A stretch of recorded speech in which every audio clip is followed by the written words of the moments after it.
These local buffalo were once domesticated beasts of burden, when the people were actively cultivating paddy on their land. But with the use of modern machines, these animals has now been left to roam around freely in the neighborhood, making them into a semi-wild buffalo.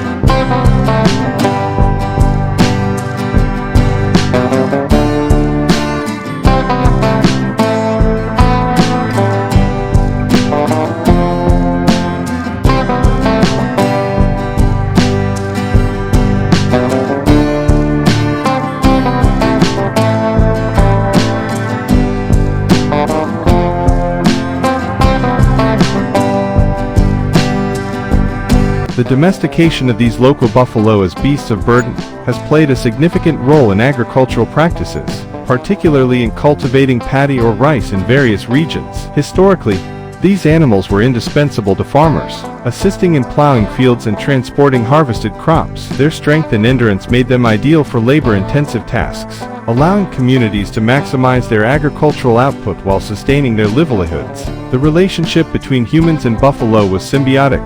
As the animals aided in farming, they also relied on humans for care and sustenance.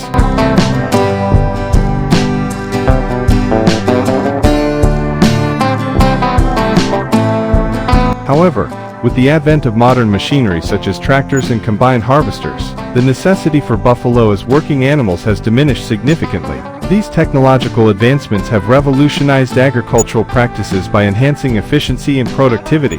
Farmers are now able to cultivate larger areas of land, with reduced labor costs and time investment, rendering traditional methods increasingly obsolete. Consequently, many farmers have opted to replace their domesticated buffalo with mechanized alternatives that offer greater speed and efficiency.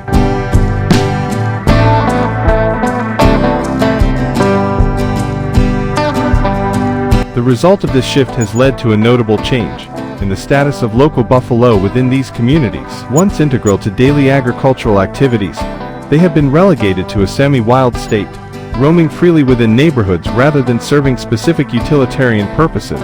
This transition raises questions about the implications for both biodiversity and cultural heritage. As these animals adapt to a more feral existence, there is potential concern regarding their ecological impact on local ecosystems, alongside considerations about how such changes affect traditional farming knowledge that has been passed down through generations.